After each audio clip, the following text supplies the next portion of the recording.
We are in historic.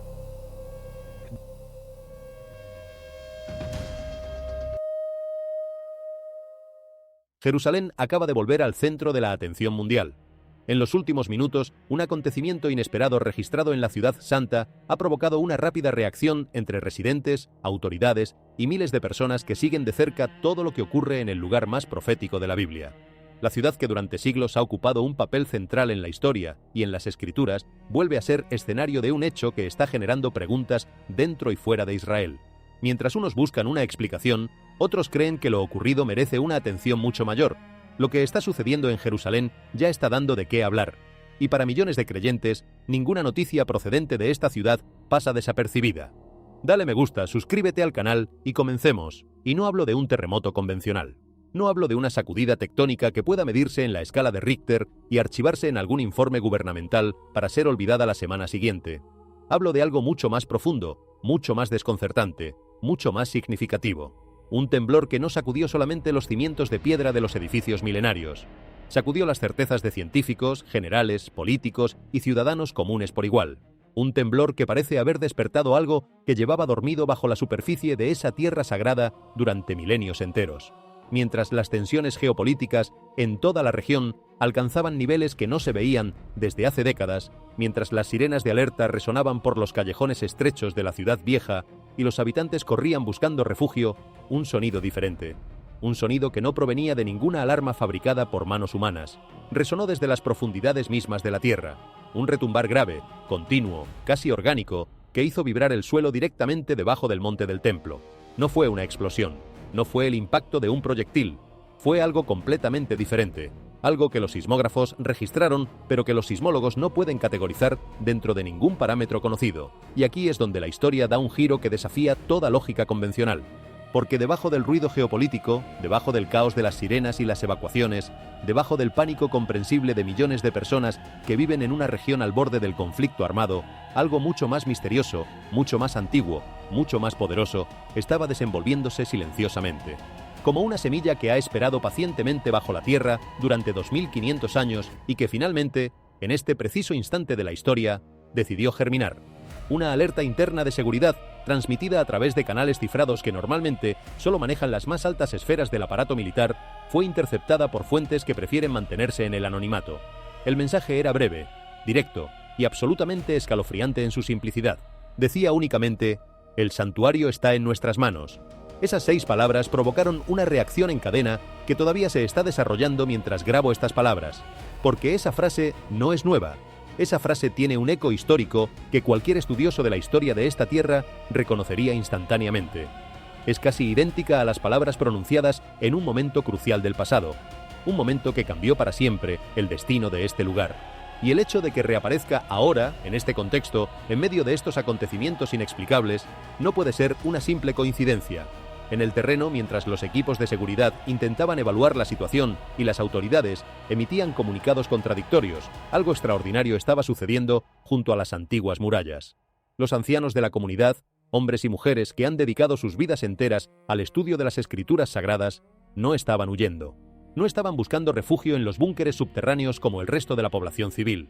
En lugar de eso, se dirigían hacia las piedras ancestrales con una determinación silenciosa que contrastaba dramáticamente con el pánico generalizado. Se arrodillaban sobre el suelo polvoriento, presionaban sus frentes contra la roca milenaria y oraban. Pero no oraban con el rostro descompuesto por el miedo. Oraban con lágrimas de algo que solo puede describirse como reconocimiento. Como si supieran exactamente qué estaba ocurriendo. Como si hubieran esperado este momento durante toda su vida. Como si las páginas de los textos que han estudiado durante décadas se estuvieran materializando ante sus propios ojos. Y mientras estos guardianes de la tradición se postraban en oración, la tecnología moderna estaba registrando datos que desafían toda explicación racional. Una red de sensores de última generación instalados alrededor del perímetro del sitio sagrado como parte de un programa de monitoreo estructural financiado por varias universidades internacionales, comenzó a arrojar lecturas que los técnicos describieron inicialmente como un fallo masivo del sistema, porque lo que los instrumentos estaban mostrando era, según todos los parámetros de la ingeniería moderna, absolutamente imposible. Las piedras milenarias que forman la estructura de este lugar, bloques de caliza que han permanecido inmóviles durante siglos, estaban moviéndose. No como se mueve una estructura durante un terremoto, con sacudidas caóticas y aleatorias, se estaban moviendo con un patrón, con un ritmo, con una regularidad que sugiere algo mucho más perturbador que cualquier fenómeno geológico conocido. Los técnicos reiniciaron los sistemas 3 veces, reemplazaron las baterías de los sensores, verificaron las calibraciones, descartaron interferencias electromagnéticas, y cada vez que volvían a encender los equipos, los datos eran idénticos. Las piedras ancestrales de ese lugar sagrado estaban experimentando un cambio estructural activo que la ciencia moderna simplemente no tiene categorías para clasificar. Sé lo que muchos de ustedes están pensando en este momento. Están pensando que esto suena demasiado extraordinario para ser verdad. Están pensando que seguramente hay una explicación racional, una causa mundana que eventualmente será identificada y que reducirá todo esto a una nota al pie en algún artículo científico. Y les voy a pedir algo. Mantengan ese escepticismo. No lo abandonen. Porque lo que voy a revelarles a continuación va a poner a prueba los límites de lo que su mente racional está dispuesta a aceptar.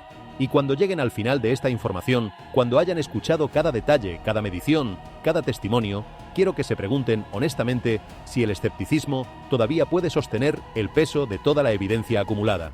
Porque un secreto que ha permanecido enterrado durante 2 milenios y medio está finalmente saliendo a la luz. Y nada, absolutamente nada de lo que creíamos saber sobre el mundo en el que vivimos volverá a ser igual después de que esta verdad se revele por completo.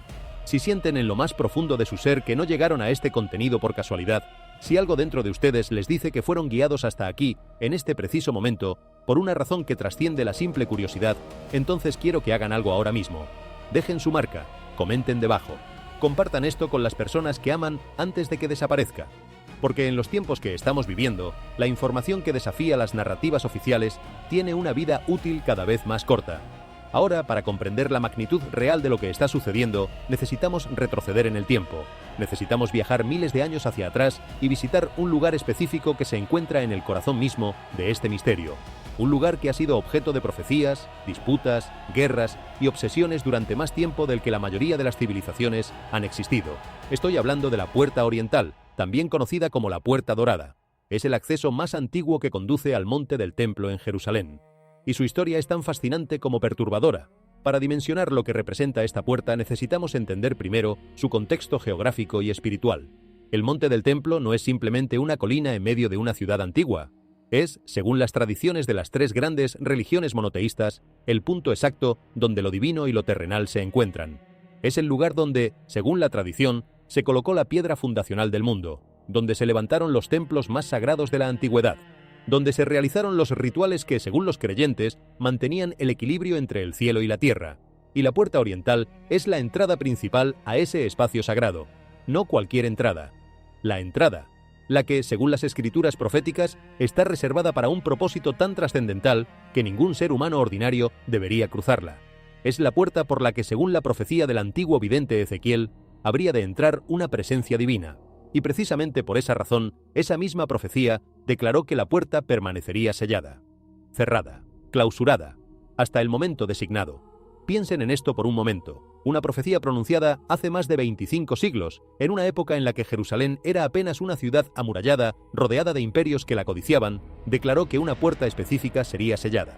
Y esa puerta, contra toda probabilidad estadística, contra todos los vaivenes de la historia, contra las conquistas, las destrucciones, las reconstrucciones y las transformaciones que ha sufrido esa ciudad a lo largo de los milenios, permanece sellada hasta el día de hoy. Eso, por sí solo, ya debería hacernos reflexionar profundamente. Pero la historia de cómo fue sellada añade una capa adicional de misterio que es imposible ignorar.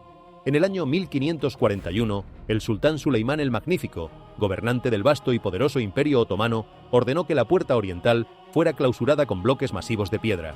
Y no se detuvo ahí. Frente a la puerta sellada mandó establecer un cementerio. ¿Por qué un cementerio? Porque, según la tradición, los sacerdotes del linaje sagrado, aquellos que según la profecía acompañarían la apertura de la puerta, no pueden entrar en contacto con los restos de los difuntos sin perder su pureza ritual. El cementerio era, en esencia, una barrera espiritual diseñada para impedir permanentemente el cumplimiento de la profecía. Ahora, deténganse a considerar la ironía cósmica de esta situación. Un gobernante que seguía una fe diferente a la que originó la profecía, que vivió 1500 años después de que las palabras fueron pronunciadas, tomó medidas específicas, calculadas y deliberadas para evitar que esa profecía se cumpliera. Es decir, la profecía era tan conocida, tan respetada, tan temida incluso por quienes no la consideraban parte de su propia tradición religiosa, que un emperador de otro credo sintió la necesidad de tomar medidas activas contra ella. Y sin embargo, al hacerlo, inadvertidamente confirmó su poder, porque al sellar la puerta cumplió exactamente la primera parte de la profecía, que la puerta permanecería cerrada. Durante siglos, los escépticos y los racionalistas señalaron este hecho con una sonrisa condescendiente. Decían que la profecía de la puerta sellada era una profecía autocumplida, un truco retórico que cualquier persona con poder político podía hacer realidad simplemente ordenando que se cerrara una puerta. No había nada sobrenatural en ello, argumentaban, solo política y superstición alimentándose mutuamente. Pero entonces llegó el año 1969, y lo que ocurrió ese año cambió para siempre la ecuación. Después de una temporada de lluvias particularmente intensas, un arqueólogo llamado James Fleming estaba realizando un estudio fotográfico de la puerta oriental. Era una tarea rutinaria, parte de un proyecto académico de documentación de los sitios históricos de Jerusalén. Fleming caminaba a lo largo de la base de la muralla, tomando mediciones y fotografías, cuando el suelo cedió literalmente bajo sus pies. Sin previo aviso, la tierra se abrió y Fleming cayó a un pozo de aproximadamente 2,5 metros de profundidad. No fue una caída catastrófica, pero fue lo suficientemente profunda como para dejarlo temporalmente atrapado y desorientado. Cuando recobró la compostura y encendió su linterna para evaluar su situación, lo que sus ojos vieron le provocó un escalofrío que recorrió todo su cuerpo.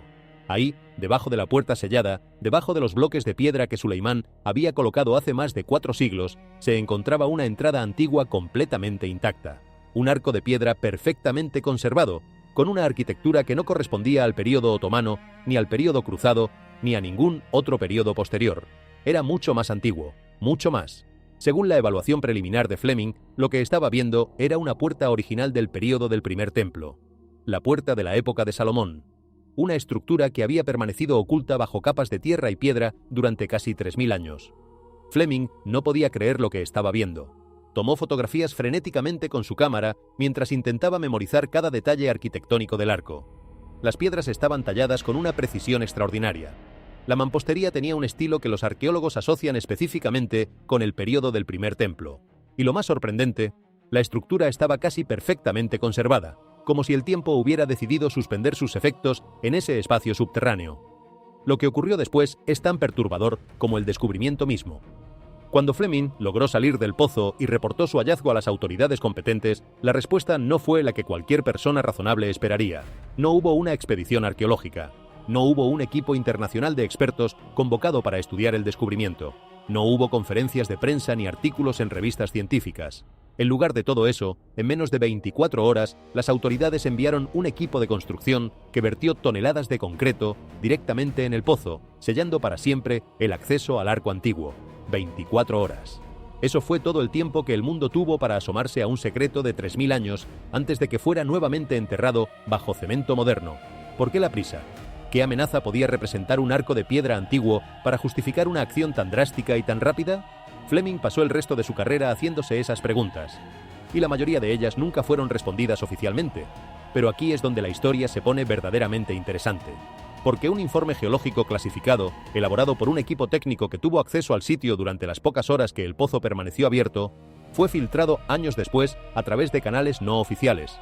Y lo que ese informe revela es absolutamente extraordinario. Debajo de la puerta, debajo del arco que Fleming descubrió, los instrumentos detectaron un sistema de cámaras subterráneas de una sofisticación que desafía la capacidad constructiva que los historiadores atribuyen a las civilizaciones de esa época. No estamos hablando de simples túneles o cuevas naturales. Estamos hablando de espacios arquitectónicos diseñados con una precisión geométrica que rivaliza con la ingeniería moderna. Espacios que, según los datos del informe, se extienden en múltiples niveles por debajo de la superficie, conectados por pasajes que siguen orientaciones alineadas con puntos cardinales exactos. ¿Qué había en esas cámaras? ¿Qué era tan importante, tan sensible, tan potencialmente desestabilizador que justificó sellar el acceso con concreto en menos de un día? Esas preguntas quedaron flotando en el aire durante décadas. Hasta ahora. Porque lo que acaba de suceder hace apenas 3 días ha convertido esas viejas preguntas en una urgencia del presente. Un equipo de investigadores de una prestigiosa universidad instaló como parte de un proyecto de monitoreo estructural aprobado por las autoridades una serie de dispositivos de escaneo térmico hiperespectral alrededor del perímetro de la puerta oriental. Estos no son termómetros comunes. Son instrumentos de una sensibilidad extraordinaria, capaces de detectar variaciones de temperatura de milésimas de grado en superficies de cualquier material. Se utilizan normalmente para evaluar la integridad estructural de edificios históricos, detectando microfisuras invisibles al ojo humano y cambios en la densidad del material que podrían indicar deterioro interno. Lo que estos dispositivos registraron no tiene nada que ver con deterioro. Lo que registraron es algo que los ingenieros estructurales que analizaron los datos describen textualmente como imposible. Los bloques de piedra caliza que sellan la puerta oriental están experimentando un proceso de deformación física activa. Y antes de que alguien sugiera que esto es simplemente erosión natural, permítanme aclarar algo fundamental. La erosión es un proceso lento, gradual, unidireccional. Lo que está sucediendo en la puerta oriental no es erosión. Los bloques no se están desgastando. Se están expandiendo y contrayendo, de forma rítmica, de forma cíclica, de forma repetitiva. Los datos son extraordinariamente precisos. Los bloques de piedra se expanden exactamente 1 milímetro cada 45 segundos. Y luego se contraen el mismo milímetro en el siguiente ciclo de 45 segundos. Expansión, contracción, expansión, contracción. El patrón se repite con una regularidad que los ingenieros describen como mecánicamente perfecta. No hay variación, no hay fluctuación. El ritmo es constante, preciso, invariable. Ahora necesito que comprendan por qué esto es absolutamente imposible desde el punto de vista de la ciencia de materiales. La piedra caliza es un material inerte. Está compuesta principalmente de carbonato de calcio, un compuesto mineral que no tiene la capacidad de expandirse y contraerse de forma cíclica bajo condiciones ambientales normales. Para que la piedra caliza experimente una expansión térmica mensurable, necesitaría ser expuesta a temperaturas extremas, superiores a los 1200 grados centígrados. Estamos hablando de temperaturas que se encuentran en el interior de hornos industriales o en la superficie de flujos de lava. Son temperaturas que derretirían el acero, que convertirían la carne humana en cenizas instantáneamente. Sin embargo, cuando los investigadores midieron la temperatura superficial de los bloques de la puerta oriental, el termómetro marcó 24 grados centígrados, temperatura ambiente perfectamente normal para una tarde de primavera en Jerusalén. No hay fuente de calor, no hay energía externa, no hay ninguna explicación termodinámica que pueda justificar lo que los instrumentos están registrando. La piedra se está moviendo como si estuviera viva. El patrón de expansión y contracción es exactamente el mismo que observaríamos en un par de pulmones respirando. Inhalación, exhalación, inhalación, exhalación. Como si esas piedras milenarias, después de permanecer inertes durante 2500 años, hubieran decidido súbitamente comenzar a respirar. Y aquí es donde la situación se vuelve todavía más inquietante, porque los investigadores no solo midieron la deformación de la piedra, también registraron fenómenos sensoriales que ningún instrumento científico está diseñado para explicar. Cuando los miembros del equipo se aproximaban a menos de 1 metro de la superficie sellada, todos, sin excepción, reportaron sentir un flujo de aire, pero no un flujo de aire normal, no una corriente provocada por las diferencias de presión atmosférica entre el interior y el exterior de la estructura. Este aire no se movía hacia las grietas de la piedra, se movía hacia afuera, salía de la roca sellada, como si algo detrás de esos bloques estuviera exhalando, y junto con ese viento invertido, una fragancia intensa e inconfundible llenó el espacio circundante. Un aroma que varios miembros del equipo, incluyendo personas sin ninguna formación religiosa ni familiaridad con rituales antiguos, describieron de forma independiente y coincidente. Un aroma a resinas aromáticas antiguas. Un perfume complejo y penetrante que combinaba notas que los expertos en arqueología ritual identificaron inmediatamente como incienso y mirra. Exactamente, precisamente, sin ninguna variación. Los mismos ingredientes que los textos sagrados describen como componentes del aceite de unción sagrada utilizado exclusivamente en los rituales del Templo de Salomón hace 3000 años. La ciencia materialista ofreció una explicación inmediata: desgasificación, liberación de gases atrapados en cavidades subterráneas debido a la presión tectónica. Es una explicación perfectamente válida en circunstancias normales. Los geólogos saben que las capas profundas de la corteza terrestre pueden contener bolsas de gas que, al ser liberadas por movimientos tectónicos, producen olores diversos. Pero hay un problema fundamental con esa explicación en este caso particular. La presión tectónica no sintetiza compuestos orgánicos complejos, no produce resinas aromáticas específicas, no genera la fórmula exacta de un preparado ritual que fue utilizado por sacerdotes de una tradición religiosa específica en un período histórico específico. Eso no es geología, eso es algo completamente diferente. Y entonces llegamos al descubrimiento que hizo que un científico experimentado, un hombre curtido por décadas de trabajo de campo en las condiciones más extremas, estuviera a punto de perder el conocimiento. Logramos establecer contacto con una fuente que vamos a identificar como el Dr. Arthur Harrison, un seismólogo que durante años trabajó para el Servicio Geológico Oficial del país. Harrison, motivado por los reportes iniciales de las anomalías en la puerta oriental, decidió realizar su propia investigación independiente. De forma clandestina, sin autorización oficial, colocó sensores geoacústicos de alta sensibilidad en la base de la estructura sellada. Estos sensores son capaces de detectar vibraciones de frecuencias extremadamente bajas, vibraciones que el oído humano no puede percibir, pero que los instrumentos registran con precisión matemática. Los resultados que Harrison obtuvo esa noche transformaron su comprensión de la realidad de una manera que él mismo describe como irreversible. Los sensores captaron una vibración persistente, constante, ininterrumpida, que pulsaba desde las profundidades de la Tierra directamente debajo de la puerta. No era una vibración aleatoria. No era el ruido de fondo normal que los sismógrafos registran constantemente debido a la actividad tectónica, el tráfico vehicular, la maquinaria industrial o cualquiera de las miles de fuentes de vibración que existen en una ciudad moderna. Era un pulso, un latido, con una frecuencia exacta de 72 pulsaciones por minuto. Permítanme repetir ese número porque su significado es absolutamente crucial: 72 pulsaciones por minuto. Cualquier estudiante de medicina sabe que 72 latidos por minuto es la frecuencia cardíaca en reposo de un ser humano adulto sano. Es el ritmo al que late un corazón humano cuando el cuerpo está en estado de calma, cuando no hay estrés, no hay esfuerzo físico, no hay ansiedad. Es el ritmo fundamental de la vida humana. Y eso exactamente es lo que los sensores estaban captando debajo de la puerta sellada. Pero la importancia del número 72 no se limita a la fisiología humana. Para quienes estudian la tradición mística de las antiguas escrituras, el número 72 tiene una resonancia que va mucho más allá de lo biológico.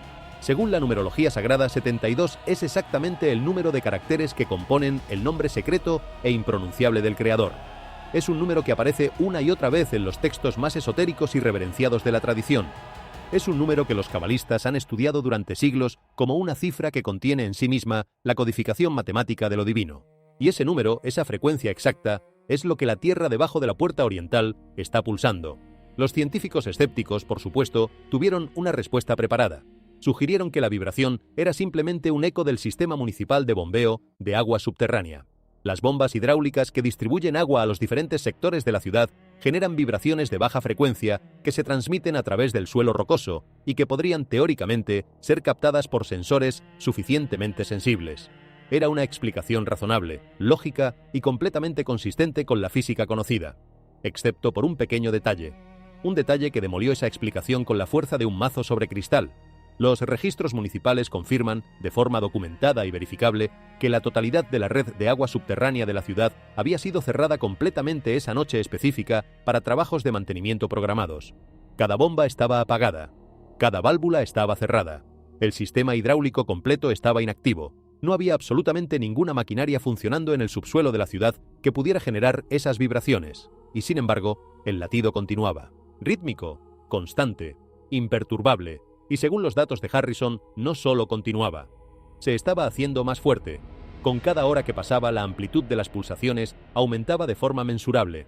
Lo que al principio era una vibración apenas detectable, se estaba convirtiendo en un latido cada vez más poderoso, cada vez más perceptible, cada vez más difícil de ignorar. En una grabación de audio que fue filtrada posteriormente, se puede escuchar la voz del Dr. Harrison, un hombre que ha dedicado toda su vida profesional al estudio racional y metódico de los fenómenos geológicos, susurrando con una mezcla de asombro y algo que suena inquietantemente similar al temor reverencial. Esto ya no se comporta como roca, se comporta como un organismo vivo que está despertando. Y lo que siguió a continuación hizo que las extrañas pulsaciones subterráneas parecieran casi mundanas en comparación. Mientras la puerta oriental respiraba en las profundidades de la Tierra y su corazón de piedra latía con una frecuencia que conecta lo humano con lo sagrado, el cielo sobre Jerusalén decidió participar en este espectáculo de proporciones bíblicas. Y lo hizo de la manera más dramática imaginable. El día anterior, a las 14 horas en punto, los servicios meteorológicos habían emitido un pronóstico rutinario para la zona de Jerusalén. Cielos completamente despejados, humedad del 40%, temperaturas agradables, ni una sola nube en el horizonte. Las condiciones atmosféricas eran, según todos los modelos predictivos disponibles, absolutamente estables. No había frentes fríos acercándose. No había sistemas de baja presión en formación. No había absolutamente ninguna indicación meteorológica de que algo inusual pudiera ocurrir en el cielo sobre la ciudad. Y entonces, en un lapso de apenas 180 segundos, el cielo se transformó. 3 minutos. Eso fue todo lo que tardó en convertirse de un cielo azul cristalino en algo que los testigos presenciales describieron como una pesadilla viviente.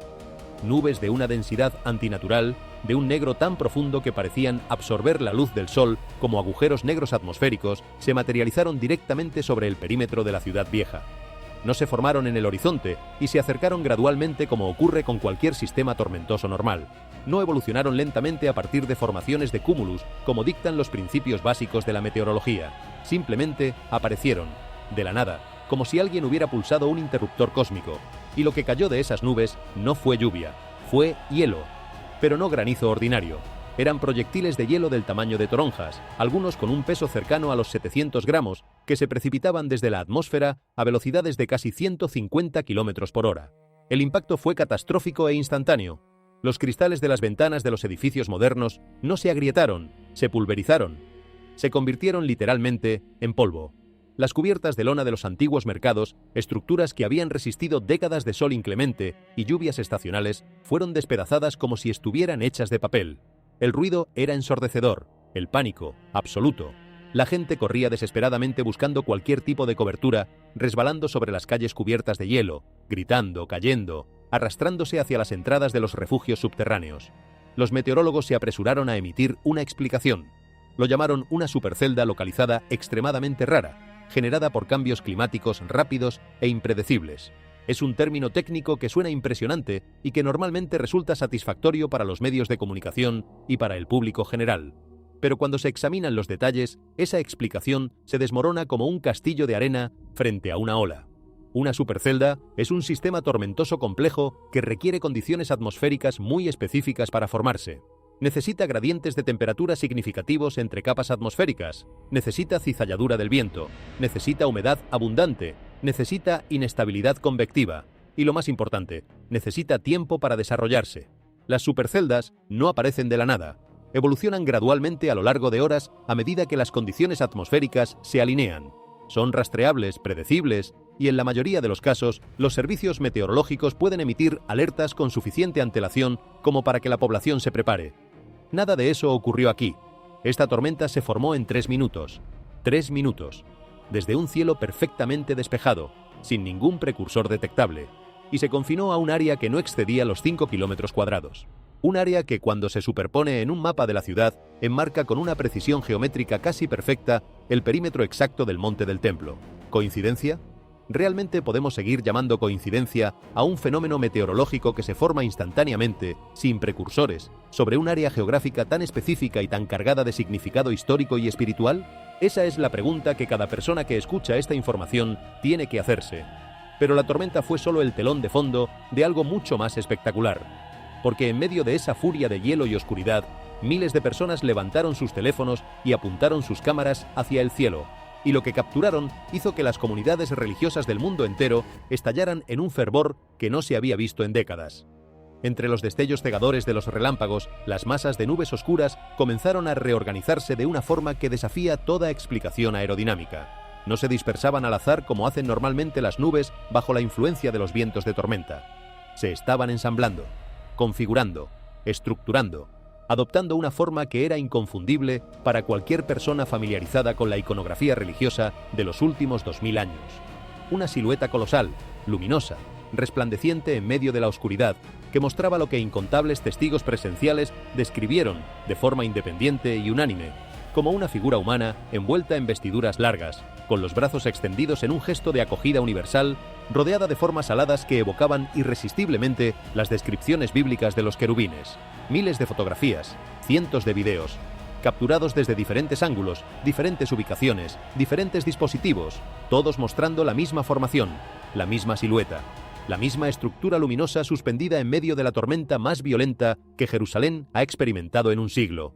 Y justo cuando la granizada cesó abruptamente, como si alguien hubiera cerrado un grifo celestial, las nubes se abrieron para revelar otra anomalía que dejó a los observadores sin palabras. Un anillo colosal de fuego, un círculo perfecto de llamas suspendido en la atmósfera superior, con un diámetro estimado de aproximadamente 150 metros. Ardía con una intensidad luminosa que era visible incluso a plena luz del día. Y no se movía. No derivaba con el viento como haría cualquier fenómeno atmosférico normal. Permanecía absolutamente estático, anclado en un punto fijo del cielo, directamente sobre el monte del templo, como un centinela cósmico guardando el lugar más sagrado de la tierra. Los astrónomos y los ópticos atmosféricos ofrecieron inmediatamente su explicación estándar: un parhelio, un fenómeno óptico conocido coloquialmente como sol falso, causado por la refracción de la luz solar a través de cristales de hielo suspendidos en la atmósfera superior. Es un fenómeno bien documentado, relativamente común y perfectamente explicable por las leyes de la óptica, pero hay problemas fundamentales con esa explicación cuando se aplica a lo que ocurrió sobre Jerusalén. Un parhelio es un fenómeno transitorio. Aparece brevemente cuando las condiciones atmosféricas son las correctas y desaparece rápidamente cuando esas condiciones cambian.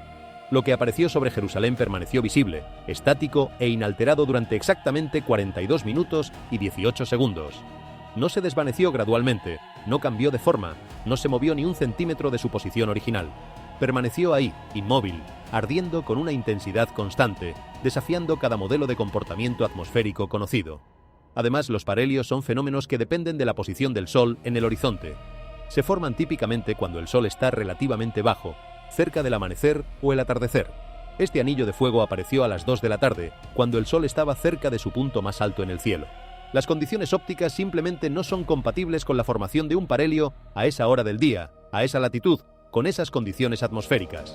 Y su geometría era demasiado perfecta. Los parhelios son difusos, irregulares, con bordes difuminados y una luminosidad variable. Lo que flotaba sobre Jerusalén era un círculo perfecto, con bordes definidos, con una simetría que más parecía producto de un diseño intencional que de un capricho de la refracción atmosférica. Y entonces llegó el sonido. No fue un trueno. Cualquier persona que haya escuchado un trueno en su vida sabe que el trueno es un estallido seguido de un retumbar que se desvanece rápidamente. Lo que resonó sobre Jerusalén esa tarde no se parecía en nada a un trueno.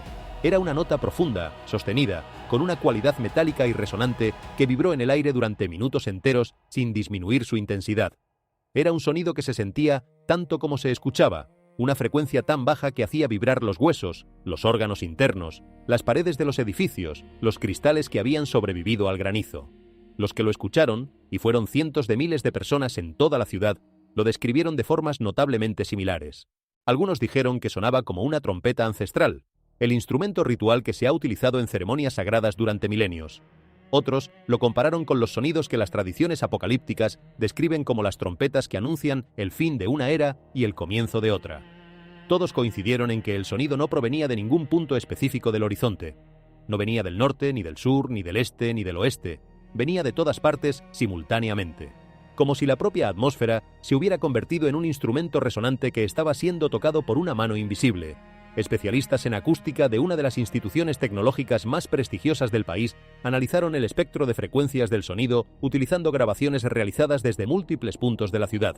Sus conclusiones fueron tan desconcertantes como todo lo demás que estaba ocurriendo. El sonido, determinaron, no tenía un punto de origen localizable en la superficie terrestre. No provenía de ningún altavoz, ninguna sirena, ninguna fuente mecánica o electrónica identificable. La onda sonora se propagaba de forma omnidireccional, como si emanara simultáneamente de todos los puntos de la atmósfera circundante. En palabras de uno de los analistas, era como si el aire mismo hubiera encontrado una voz y estuviera hablando. Las antiguas escrituras proféticas contienen referencias extraordinariamente específicas a estos fenómenos. En el libro de Joel se lee: «Hagan sonar la trompeta en la montaña sagrada, que tiemblen todos los habitantes de la tierra, porque el día señalado se acerca». Y en otros textos apostólicos se describe cómo una presencia celestial descenderá acompañada de un grito, de la voz de un mensajero celestial y del sonido de una trompeta que resonará desde los cielos. Cuando una profecía escrita hace miles de años describe un sonido de trompeta emanando de los cielos sobre una ciudad específica y ese sonido se manifiesta físicamente, es captado por instrumentos modernos y es escuchado por cientos de miles de testigos, el espacio para las explicaciones convencionales se reduce dramáticamente. Y la tarde todavía no había terminado. Cuando el sol comenzó a descender hacia el horizonte, el cielo de Jerusalén no hizo la transición habitual hacia los tonos violetas y azules profundos del crepúsculo. En lugar de eso, se tiñó de un rojo intenso, vívido, profundo, de un color que los testigos describieron unánimemente como el color de la sangre fresca. No el rojo anaranjado suave de una puesta de sol hermosa. No los tonos cálidos que los fotógrafos buscan durante la hora dorada. Un rojo sangre, intenso, saturado, perturbador. Los científicos, fieles a su formación, señalaron inmediatamente la dispersión de Rayleigh como explicación. Este fenómeno óptico, que explica por qué el cielo se ve azul durante el día y rojizo durante el atardecer, es la carta comodín que los meteorólogos utilizan siempre que el cielo muestra colores inusuales. Y en circunstancias normales sería una explicación perfectamente válida, pero había dos problemas irreconciliables con esa explicación.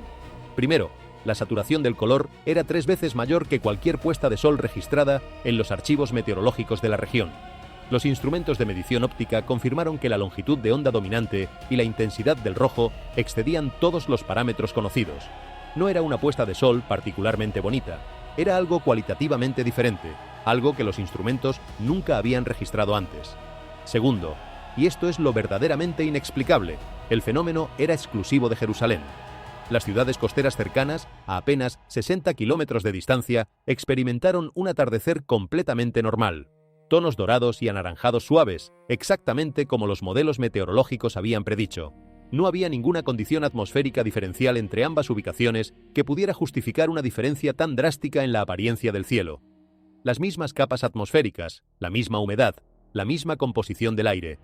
Y sin embargo, sobre Jerusalén, el cielo sangraba, mientras que a pocos kilómetros de distancia, todo era normalidad.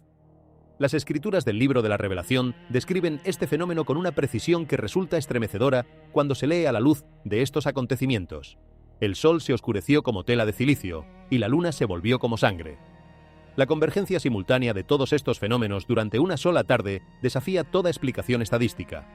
Granizo devastador que se forma instantáneamente sin precursores meteorológicos, una formación luminosa en las nubes con forma inconfundiblemente antropomorfa, un anillo de fuego estático en la atmósfera que permanece durante más de 40 minutos, un sonido de trompeta sin origen localizable que vibra simultáneamente desde todas las direcciones, y un cielo del color de la sangre que se manifiesta exclusivamente sobre el perímetro de la ciudad sagrada.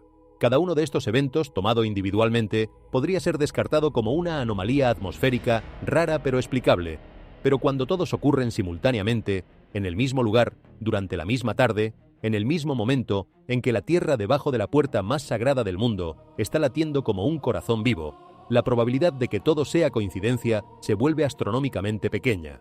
Tan pequeña que invocar la coincidencia como explicación requiere más fe que aceptar que algo sobrenatural está ocurriendo. Y como si todo lo que acaba de describirse no fuera suficientemente perturbador, la situación geopolítica eligió precisamente ese momento para escalar hasta niveles que no se habían visto desde las peores crisis del siglo pasado. Mientras estas señales cósmicas paralizaban la mente y el espíritu de millones de civiles, los tableros de ajedrez político y militar del planeta se estaban moviendo a una velocidad vertiginosa. Fuentes de inteligencia confirmaron que potencias nucleares estaban reposicionando sus activos militares con una urgencia que los analistas describieron como incompatible con los protocolos normales de escalada gradual. Grupos de portaaviones completos fueron desplegados hacia el Mediterráneo oriental. Unidades de misiles de largo alcance en territorio iraní, según reportes de inteligencia, habían completado el proceso de carga de combustible y programación de coordenadas, apuntando a objetivos estratégicos a lo largo y ancho del territorio israelí. Jerusalén estaba directamente en la mira de miles de ojivas. La región entera era como un cable tensado hasta el punto de ruptura, un cable que podía romperse en cualquier fracción de segundo. Y sin embargo, en medio de esta crisis militar convencional, los generales y estrategas de más alto rango se encontraron de pronto enfrentando a un adversario que ninguno de sus sistemas de armamento podía detectar, rastrear o neutralizar. Un adversario que no aparecía en ningún radar, que no tenía firma infrarroja, que no emitía señales electromagnéticas, pero cuyo efecto era devastadoramente real. Los sistemas de navegación satelital de toda la región colapsaron simultáneamente en una distorsión completa. No se degradaron gradualmente como ocurre durante las operaciones de guerra electrónica. Simplemente dejaron de funcionar. Las pantallas de navegación de los aviones de combate más avanzados del mundo mostraban datos absurdos, posiciones fantasma, coordenadas imposibles que ubicaban a las aeronaves en puntos del planeta donde evidentemente no estaban. Los sistemas de guiado de los misiles se volvieron inoperables. Las plataformas de armas que dependen de señales de radio para rastrear y neutralizar objetivos quedaron completamente paralizadas. Comandantes de alto rango, en comunicaciones privadas que fueron parcialmente interceptadas por fuentes no gubernamentales, admitieron con una mezcla de frustración y desconcierto que, fuera de las cámaras ópticas convencionales, todos sus sistemas de seguimiento basados en ondas de radio estaban siendo completamente anulados por una onda de energía invisible que parecía emanar directamente del subsuelo de Jerusalén. No de un jammer electrónico, no de un sistema de guerra cibernética. del subsuelo de la ciudad antigua, de la roca misma. Y si alguien pensaba que estos fenómenos estaban confinados exclusivamente a Jerusalén, estaba profundamente equivocado. Apenas 2 horas después de que los sonidos de trompeta resonaran sobre la ciudad vieja, despachos urgentes comenzaron a llegar desde capitales situadas a cientos y miles de kilómetros de distancia. Damasco, Bagdad, incluso Teherán. En cada una de estas ciudades, ciudadanos aterrados reportaron exactamente el mismo fenómeno acústico, el mismo tono metálico, la misma vibración profunda que resonaba desde las alturas, la misma frecuencia unificadora que, como un hilo invisible, estaba conectando a naciones que se encontraban al borde mismo de la confrontación armada. Las agencias de seguridad de múltiples países reaccionaron inmediatamente.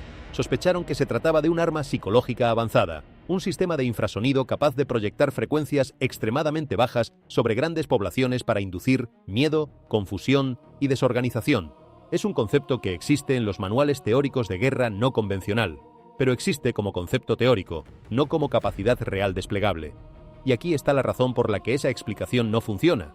Ninguna nación sobre la Tierra posee la tecnología para proyectar infrasonido de forma simultánea sobre millones de kilómetros cuadrados sin dejar absolutamente ninguna firma de emisión rastreable.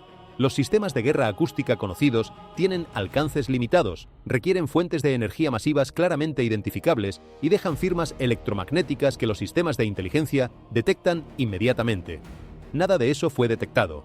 El sonido simplemente estaba ahí, en todas partes, sin origen identificable, sin fuente localizable, como si la propia atmósfera del planeta hubiera decidido emitir una señal que toda la humanidad pudiera escuchar. De forma paralela a estos acontecimientos hemisféricos, dentro de los muros de la ciudad vieja de Jerusalén, una serie de incidentes localizados estaba sacudiendo hasta los cimientos las certezas de quienes los presenciaron. 4 iglesias antiguas pertenecientes a 4 denominaciones completamente diferentes experimentaron, simultáneamente, la aparición de llamas espontáneas directamente sobre sus altares. El servicio de emergencias de la ciudad acudió de inmediato. Los investigadores de incendios realizaron análisis exhaustivos de cada uno de los 4 sitios, y sus conclusiones fueron idénticas en los 4 casos. No había rastro de sustancias inflamables, ni acelerantes, ni cortocircuitos eléctricos, ni indicios de provocación deliberada. Las llamas habían surgido directamente de las losas de piedra desnuda de los altares, sin combustible, sin fuente de ignición, piedra que comenzó a arder espontáneamente. Y aquí está el detalle que transforma lo extraño en algo que roza lo sobrenatural. Las llamas ardieron durante exactamente 7 minutos en cada una de las 4 iglesias. No 6, no 8, 7 minutos precisos, y luego se extinguieron por sí solas, sin intervención humana, sin dejar absolutamente ningún rastro de hollín, ceniza o daño en las superficies de piedra. Las losas quedaron inmaculadas, como si las llamas nunca hubieran existido. 7. En la simbología de las antiguas escrituras, el número 7 representa la plenitud sagrada, la totalidad divina, la culminación perfecta de un ciclo. No es un número más, es el número que marca el fin de una etapa y el comienzo de otra. Y ese número se manifestó con una precisión matemática imposible de atribuir al azar en 4 ubicaciones simultáneas de la misma ciudad. Esa misma noche, cuando una neblina inesperada descendió sobre la ciudad como un velo translúcido, los fieles que se encontraban orando junto al muro occidental, ese último remanente visible del antiguo templo que atrae a millones de visitantes cada año, fueron testigos de algo que les hizo retroceder involuntariamente, con los ojos desorbitados y la respiración entrecortada. El agua de la llovizna que se acumulaba sobre la superficie de los enormes bloques de piedra caliza no se comportaba de manera normal. En lugar de deslizarse hacia abajo por las grietas y las irregularidades de la superficie, como haría cualquier líquido bajo la influencia de la gravedad, las gotas se agrupaban formando pequeñas esferas perfectas. Lentes de cristal líquido, transparentes, inmóviles, que desafiaban las leyes de la tensión superficial y la capilaridad. Pero lo verdaderamente extraordinario no era el comportamiento físico del agua, era lo que se veía a través de esas diminutas esferas. Cuando alguien se asomaba a mirar a través de las gotas, como quien mira a través de una bola de cristal en miniatura, la imagen reflejada no correspondía con la realidad circundante. Las personas vestidas con ropas modernas del siglo XXI no aparecían en el reflejo. Los edificios contemporáneos no existían en esas pequeñas ventanas líquidas. En su lugar, los observadores veían con claridad perturbadora figuras ataviadas con armaduras y túnicas de una época que quedó atrás hace 2000 años. Torres de piedra fortificadas, estandartes de un imperio que dominó el mundo antiguo. Era como si cada gota de agua se hubiera convertido en una ventana temporal que mostraba Jerusalén tal como existía en la antigüedad. Los físicos ópticos que analizaron el fenómeno al día siguiente ofrecieron una explicación basada en la refracción de la luz artificial.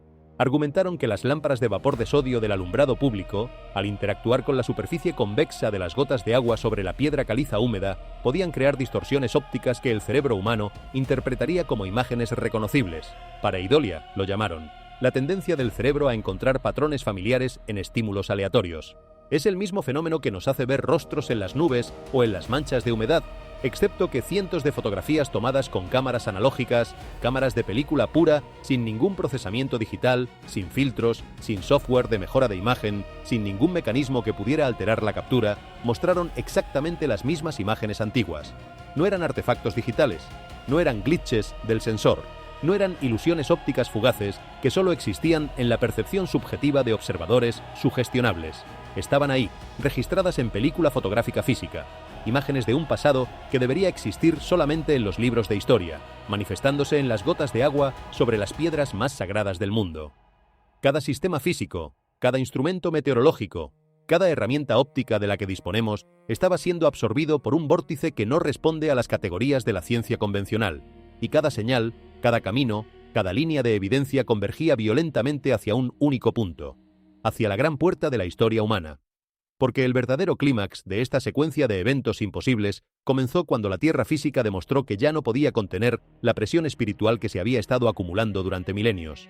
El Monte de los Olivos, esa montaña histórica situada directamente al este de Jerusalén, separada del Monte del Templo por el estrecho Valle del Cedrón, es uno de los sitios más cargados de significado profético en toda la tradición judeocristiana. Es el lugar donde, según los textos sagrados, ocurrirán los eventos finales de la historia humana tal como la conocemos. Es el lugar desde donde, según las profecías más antiguas, una presencia divina descenderá para transformar la realidad misma, y ese monte acaba de sufrir una fractura geológica masiva, no una grieta menor de las que ocurren frecuentemente en zonas sísmicamente activas, una ruptura de casi 100 metros de longitud, un desgarro en la superficie de la Tierra tan profundo que los instrumentos de medición convencionales no pudieron determinar dónde terminaba.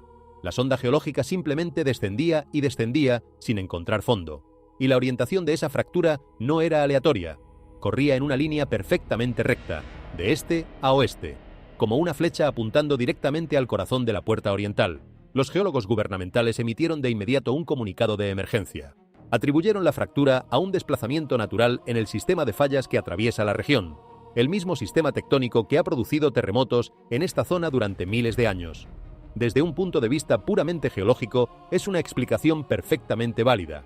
Las fallas tectónicas se mueven, las rocas se fracturan, la tierra se parte.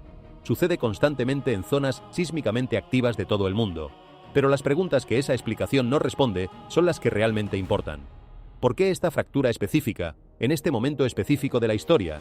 ¿Por qué su orientación es tan perfecta, tan precisa, tan alineada geométricamente con el eje este-oeste que la profecía describió hace más de 2500 años? ¿Por qué apunta como una flecha directamente hacia la puerta sellada que está latiendo como un corazón vivo en este preciso momento? El profeta Zacarías, en el capítulo 14 de su libro, escribió estas palabras hace más de 2 milenios. Y en aquel día, los pies de la presencia divina se posarán sobre el Monte de los Olivos, que está frente a Jerusalén hacia el oriente, y el monte se partirá en dos, de este a oeste, formando un valle inmenso. Esas palabras fueron escritas en una época en la que no existían instrumentos sismológicos, no existía la tectónica de placas como disciplina científica, no existía ningún conocimiento formal sobre los mecanismos de fractura de la corteza terrestre.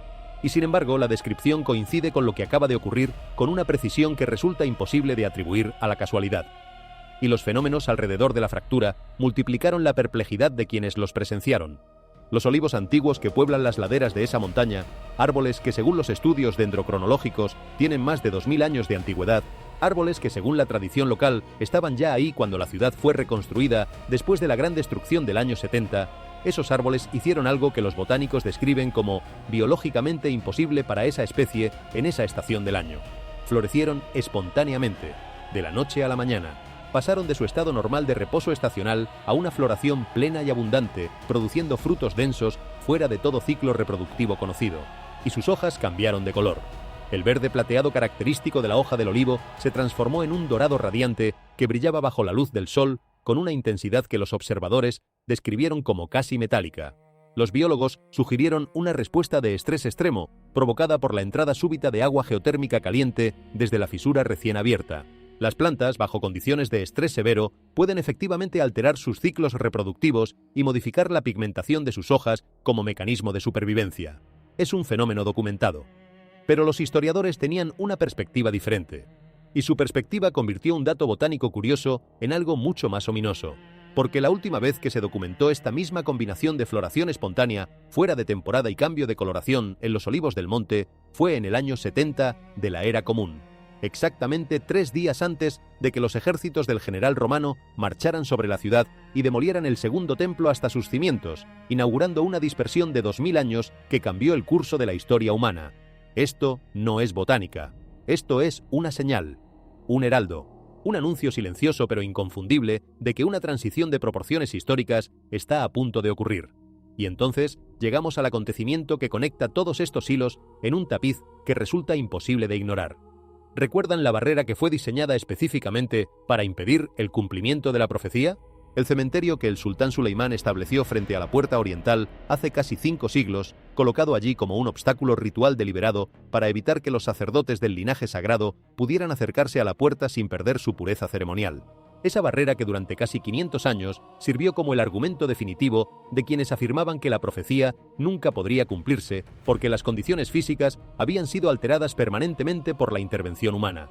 Pues esta mañana, esa barrera dejó de existir. Y no fue destruida por manos humanas, no fue removida por una excavadora, no fue desmantelada por un equipo de arqueólogos. Se desmanteló sola. El terreno directamente adyacente al muro de la puerta oriental experimentó un colapso repentino y localizado.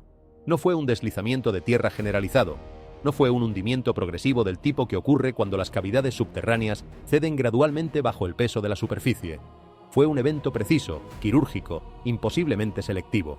Exactamente 12 tumbas ubicadas en la primera fila del cementerio, las más cercanas al muro de piedra, se hundieron simultáneamente. Se hundieron exactamente 2 metros, ni más ni menos. Cayeron con tal precisión y uniformidad que formaron una trinchera recta y limpia que expuso la roca madre sólida que yace debajo. 12, el número de las tribus originales. El número de los apóstoles, el número que en la simbología sagrada representa la totalidad del pueblo elegido, y 2 metros de profundidad, que en la numerología interna de esta tradición corresponde a un valor cargado de significado completivo. Logramos entrevistar a un hombre que vamos a llamar Ahmad, un cuidador del cementerio de 68 años, cuya familia ha mantenido esos terrenos durante 3 generaciones consecutivas. Ahmad estaba visiblemente conmocionado. Sus manos temblaban mientras nos relataba algo que su abuelo le dijo poco antes de fallecer en 1974. Sus palabras fueron aproximadamente estas: cuando las tumbas de la primera fila se hundan hasta tocar la roca madre, no intentes rellenarlas. Esa es la hora en que las almas se hacen a un lado para dejar pasar al soberano. Una tradición oral transmitida de generación en generación, una advertencia susurrada de abuelo a nieto que describía con precisión exacta lo que acaba de ocurrir casi medio siglo después de que fue pronunciada. La barrera que había permanecido en pie durante casi 500 años se desmanteló a sí misma en una sola noche. Pero la historia no termina ahí. Se profundiza hasta niveles que desafían la comprensión. Un equipo de investigación independiente proveniente de una universidad europea utilizó tecnología de radar de penetración terrestre de última generación para escanear la trinchera recién formada. Los datos digitales obtenidos fueron inmediatamente confiscados por agentes de seguridad nacional que aparecieron en el sitio con una rapidez que sugiere que estaban monitoreando la situación en tiempo real. Sin embargo, una copia de seguridad de los datos crudos fue extraída antes de la confiscación y ha circulado de forma clandestina entre investigadores independientes. Lo que esa copia de seguridad muestra ha provocado un debate subterráneo de proporciones monumentales entre arqueólogos, historiadores y teólogos de todo el mundo. El radar revela la existencia de una cámara subterránea masiva situada a aproximadamente 7,5 metros directamente debajo de los cimientos de la puerta oriental. Una cámara que no aparece en ningún registro arqueológico conocido. Una cámara cuya existencia ha sido un secreto absoluto durante milenios. Pero lo verdaderamente extraordinario no es la existencia de la cámara en sí. Son las lecturas de densidad de material que el radar registró dentro de ella. El perfil de densidad del contenido de esa cámara subterránea no corresponde con tierra, ni con roca, ni con agua, ni con ningún material geológico natural. Los sensores del radar devolvieron un perfil de material que coincide en un 99,8% con una combinación específica de metales preciosos, aleaciones de bronce y madera de cedro sometida a una compresión extrema. Para cualquier persona familiarizada con las descripciones detalladas que las escrituras sagradas proporcionan sobre los objetos más sagrados del antiguo templo, esa combinación de materiales es inconfundible. Son exactamente, precisamente, específicamente los materiales que los textos bíblicos describen con meticuloso detalle como los componentes del objeto más sagrado y buscado de la historia de la humanidad: el cofre sagrado de la alianza y los tesoros ceremoniales del Templo de Salomón, perdidos desde la destrucción babilónica hace más de 2500 años. Generaciones de exploradores, arqueólogos, aventureros y hasta algunos charlatanes han buscado estos objetos por todo el mundo. Se han organizado expediciones a Etiopía, a Jordania, a cuevas remotas en el desierto del Negev, a montañas en Turquía, a túneles secretos bajo iglesias europeas. Se han escrito miles de libros, se han filmado decenas de documentales, se han invertido fortunas enteras en la búsqueda de estos tesoros perdidos del templo. Y según estos datos, todo ese tiempo, los objetos más buscados de la historia humana no estaban en una cueva remota, ni en un país exótico, ni escondidos en una bóveda secreta al otro lado del mundo. Estaban ahí, directamente debajo de la puerta sellada, esperando, pacientes, inmóviles, custodiados por la tierra misma durante milenios, aguardando el momento designado para ser revelados. Y ahora prepárense, porque lo que voy a compartir a continuación cruza la frontera entre lo extraordinario y lo completamente inexplicable según los paradigmas de la ciencia contemporánea.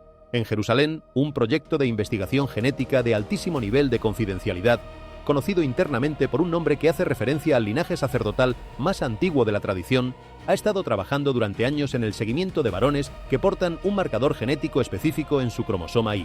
Este marcador, identificado como haplogrupo JM267, ha sido establecido por múltiples estudios genéticos como el indicador de descendencia patrilineal directa del antiguo linaje sacerdotal levítico. En otras palabras, estos hombres son, desde el punto de vista de la genética molecular moderna, los descendientes directos y verificables de los sacerdotes que oficiaron en el Templo de Salomón hace 3000 años.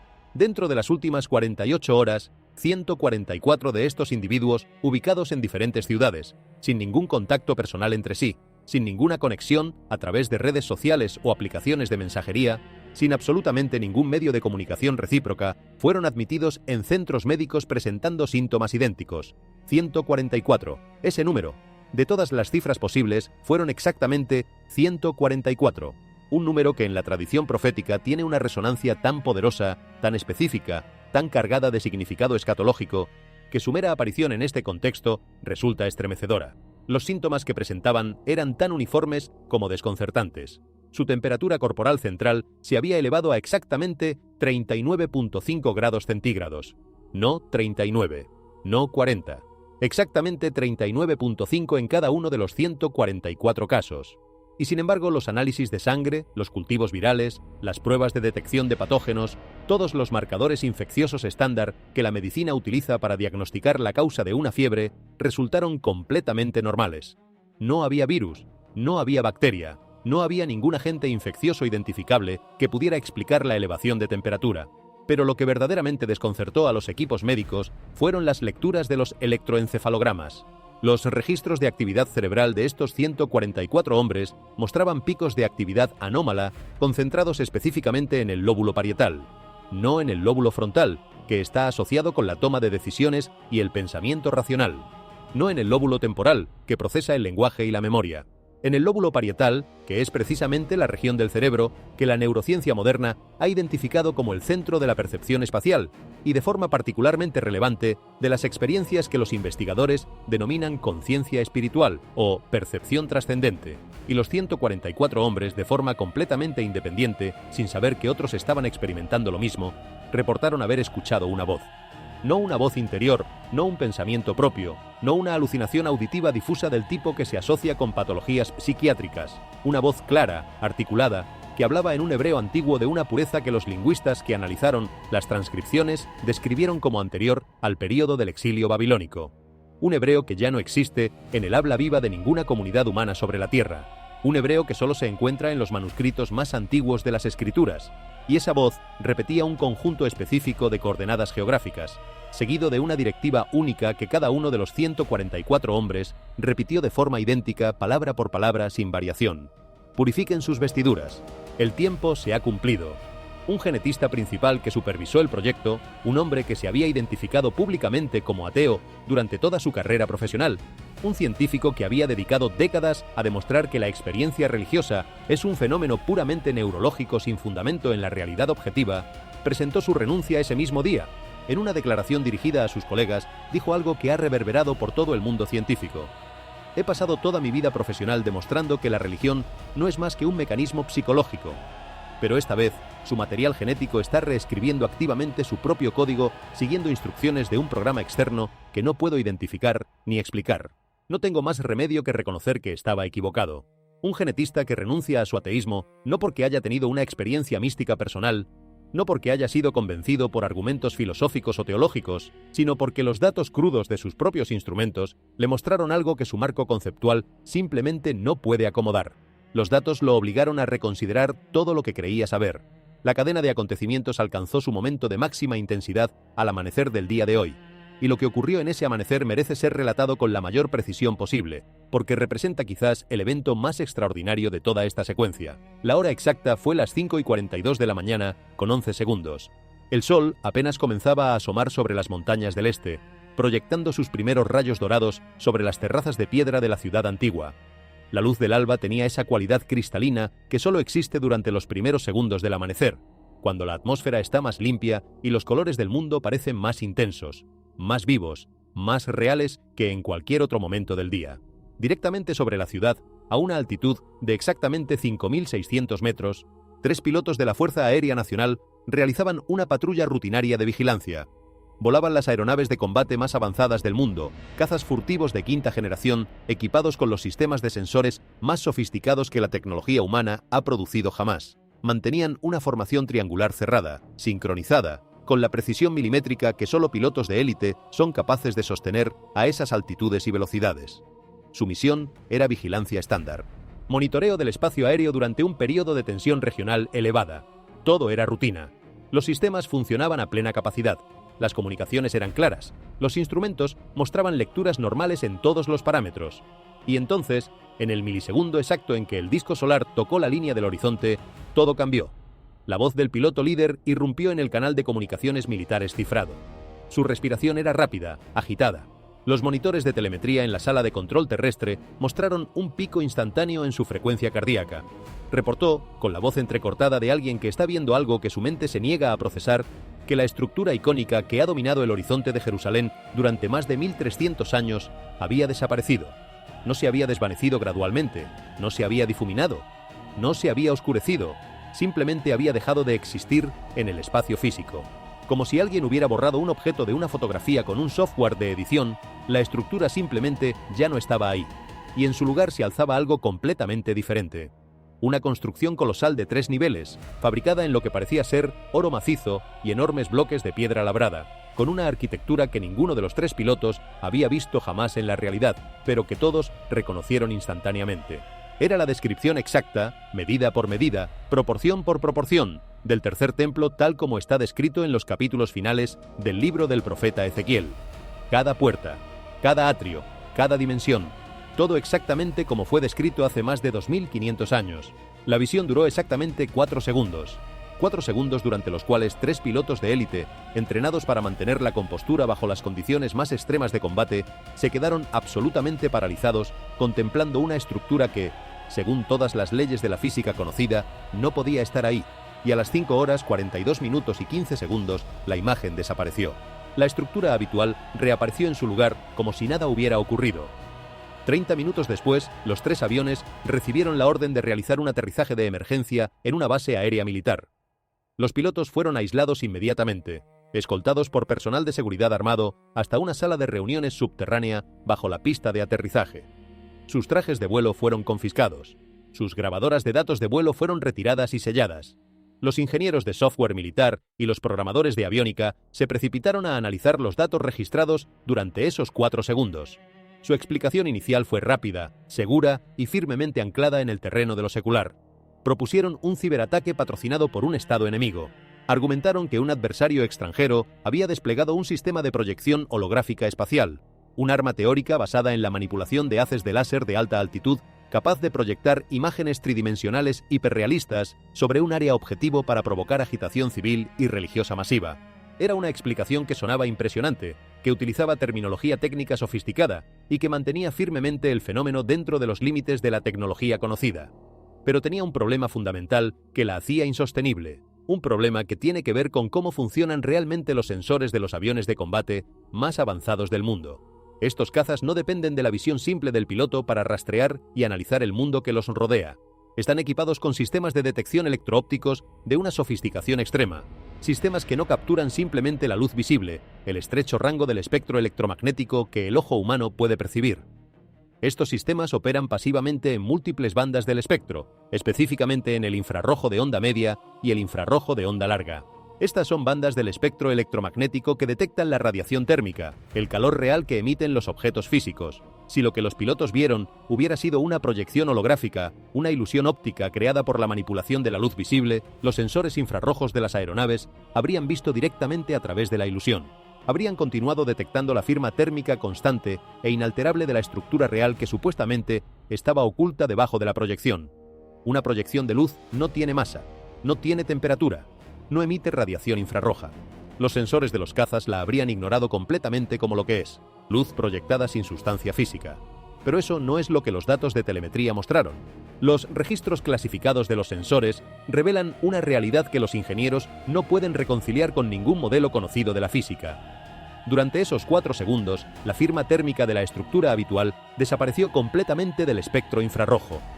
No se atenuó, no se superpuso con otra señal. Se desvaneció por completo como si el objeto físico hubiera dejado de existir en la realidad material, y en su lugar los sensores registraron una nueva firma térmica, correspondiente a un objeto sólido de dimensiones enormes anclado directamente sobre la roca madre de la montaña. El calor era real. La masa era real. La estructura física estaba ahí. Durante 4 segundos, las leyes fundamentales de conservación de la masa y la energía, los pilares sobre los que se sostiene toda la física moderna, quedaron suspendidas sobre el lugar más disputado del planeta Tierra.